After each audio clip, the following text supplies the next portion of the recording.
L'impresario Joachim Zambona kati na émission oya la vérité na poko lelo yo émission tozali ngo tozali kozela mama Annie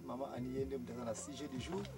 azali koya ndenge kaka toyebi te sujet nini azali koya na ngoto sili koyeba te mais bientôt akozala wa lokola boyebi basi azali pe na mwa préparation tozali kozela mais na biso c'est coquille déjà mama Annie na banza azali voilà yeyo azali koya awa merci mingi. Si j'ai l'habitude du jour, il y a des gens dès qu'on connaît mon cicatrice, maman Annie asili kokota na studio pour présenter biso sujet du jour. Merci Mingi.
Présenté par l'impresario Joachim Zambona kati na émission oyo la vérité na banza bandeko bosiliko yana mpoko oyo boyebija mama Annie mutazali activiste mama Annie activiste zali susu nini comme d'habitude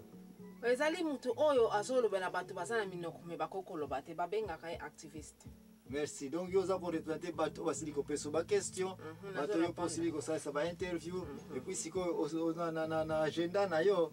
préparer déjà ba kamuni ngo bato ba yebisio na opinion bato siliko zo déjà et puis yo za ko représenter bango n'est-ce pas ya vous allez activiste mais sans plus tarder maman aina mpoko ele lo si je ni ngo le susu to kolobela bon sujet ezali awa ya mariage le mariage donc le mariage n'est-ce pas est-ce que okoyiko tenter un peu kopesa so introduction au mariage selon connaissance na yo selon bonkulu na yo selon bokoko na yo selon culture outi to selon vie biblique onyo so linko kopesa so concernant mariage qu'est-ce signifie mariage par définition mariage ezali union ya mwasi na mobali wana nde babengi mariage. Est-ce que on a des définitions na biso ba dictionnaire na ba bible est-ce que bible quelque part est lobeli sous définition mariage selon la bible yeah ezali okoyi kopesa biso yango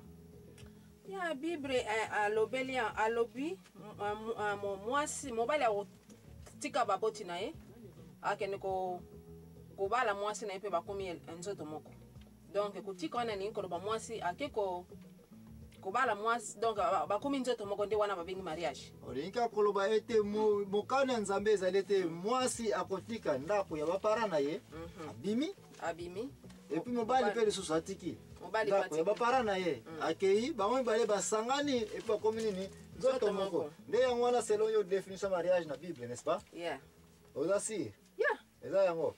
wana elingi koloba ete mutu nyonso azali ke atiki ndako bapara na ye et puis oyoki oake okota epa garçon wana mwasi wana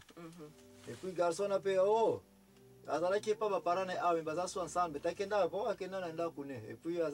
akoma kutana mwasi bango bali bafana bakoma mimi kobota de mariage yango wana penza donc elingi koloba ete place nyonso onokuta bato mibale baza koluwaka ndako na bango donc mariage yango wana mariage nde selon culture na yo selon culture na ngai selon pe la bible ouais selon bible pe donc elingi koloba ete kaka selon ndenge naza comprendre yo nyonso moni mwasi na mobali basangani basini nde déjà ba mariage za mwana yango wana officiellement donc osimba ile société akomi mobali ya bato akomi mutu moko akomi mwasi ya bato nde yango wana mariage yango wana bon ça va merci ngana za ka continuer kokoma na ndenge kaka oyebi ngana sala kana ba investigation autour ya ba question na ba miyano oyo siliko zwa na ba recherche obino bo siliko sala j'espère que les autres représenter ba mama n'est-ce pas nazali apo na yango po libala ezali ya bamama na Oh my god. Donc linkolo ba ete lelo yeto ko chauffer le suna makametali ya basi. aya soki tozochauffe ya basi na mibali. Ok. Donc ko chauffer basi na mibali mais surtout oyebike biso batata tosala bino ba reno bino ba mama tolingi penza teke bokende ko taper le suna makametali kaka basi passer na mariage awa dolobela mariage. Mais so boza okota ende yango za komona ete tolingi lisusu biso batata te ntango boza koya boyelaka biso balaka na bino ba mama ya makambo na bino ya basi epui boya koimpose lisusu yango wana lelo oyo toza su na jardin de dente me na yelo nini banane oza kocomprendre po entre banane na pomme yo olingaka nini nyonso kaka me na banza pomme leki pomme nde yango wana bandeko nanga ntango tozali kozonga mama ani ntango nyonso basi tokotanga te kobloke bango basimba lisusu pomme te biso te me ye moko nzambe alobaki ete nakotia nzete yango mosika mpo basimba yango lisusu te donc pomme na ntango nyonso kozala na émission awa na la vérité réunion tosalaki biso batata soki tomoni ke sujet wana basi bakoya kotia misapi na bango kotia zolo wana makambo na biso ya bamibali tokotanga te kobloke pomme ezala te donc lelo napesi yo banana mpo toza na forêt équatoriale kuna nde bapomme ezalaka te kaka babanane mpo mayela bino basi ejongle biso te ya batata mpe bobongisa mpe makambo sava tokotala ndeko tokei mpe na mwa repa ya liboso me ntango tozali kozonga rapidement tozali kotraite sujet ya la vérité concernant les mariages mariage ndeko nanga azala mpe okende kotanga 1 Corinthiens chapitre 7 nyonso de place matin na biso ekolekela merci l'impresario Joachim accompagne na mama Ani ntemo moto azali l'activiste azali korepresente minoko ya bato bazangi minoko ndeko kokende mosika te.